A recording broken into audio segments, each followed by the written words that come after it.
26 జనవరి నాడు నా కొడుకును నమ్మించి 5 గంటలకు ఇంటికి తీసుకెళ్ళిండ్రు. 10 గంటల వరకు మా కోడలు అతని కొరకు వెయిట్ చేసినా కానీ రాలేదు. అతన్ని ఆల్రెడీ 9 గంటలకే చంపినరు. చంపి అక్కడిక్కడ తిరిగి నల్గొండకి వెళ్ళి అక్కడ పడేయడానికి వీలు పడకుండా తీసుకొచ్చి ఆ పిల్లలు మళ్ళీ కాలువ దగ్గర పడేసిండ్రు. నా డిమాండ్ ఏంటంటే ఎమ్మటే సిట్టింగ్ జడ్జి తోటి విచారణ చేసి ఫాస్ట్ ట్రాక్ కోర్టును ఏర్పాటు చేసి వారికి లైఫ్ లాంగ్లో వాళ్ళు బయటికి రాకుండా వారికి శిక్ష వేయాలి. ప్లస్ అమ్మాయి అయితే నేను చదువుకుంటాను, నేను ఉద్యోగం చేయను అని అంటుంది. అయితే నాకు అల్లుడైనా కొడుకైనా నా అల్లుడే ఉన్నాడు కనుక అతనికి ఏదన్నా అతన్ని బీఎస్సీ బీఈడి ఎంఎస్సీ బీఈడి చేసిండు.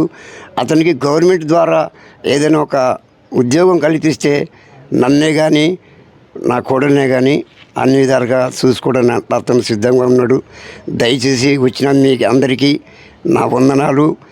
ఇది ఎంత దుర్మార్గం అంటే అందులో 26 జనవరి నాడు ఈ పని చేసిండ్రంటే మీరు ఎంత క్రూరంగా వాళ్ళు ప్రయత్నించినారు.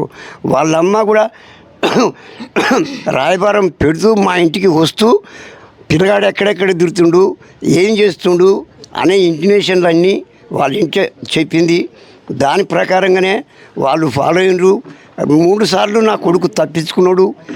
4వసారి నాడు ఇక ఒక 2-3 ఉంటే మాత్రం నా కొడుకు కొట్టి తప్పించుకునేవాడు. మినిమం 15 మందికి ఎబో ఉన్నారు కానీ తక్కువైతే లేరు. కాలేజీలు కట్టేసినారు. నా కొడుకును ముఖం మీద రాళ్ళతోటి కొట్టి మళ్ళీ వాళ్ళ నానమ్మ దగ్గర తీసుకెళ్తే వాళ్ళ నానమ్మ కూడా ఈ బీర్జాలు ఊడిపెట్టి కాలుతోటి 2 సార్లు 3 సార్లు తన్నిదంట. ఎంత క్రూరంగా ఒక తల్లి మరి ఇంట్లో జరుగుతున్నటువంటి విషయాలను గమనించి ప్లస్ అమ్మ మరి మీరు ఇక్కడ ఉండకండి, మరి నేను ఈ ప్లాన్ చేస్తున్నారు, మీరు ఎటన్నా దూరం వెళ్ళిపోమని చెప్పే తల్లిని నేను చూసినాను. కానీ తల్లి అన్ని ఇంటిమేషన్లు ఇచ్చి చివరికి నా కొడుకుని లేకుండా చేసిండ్రు.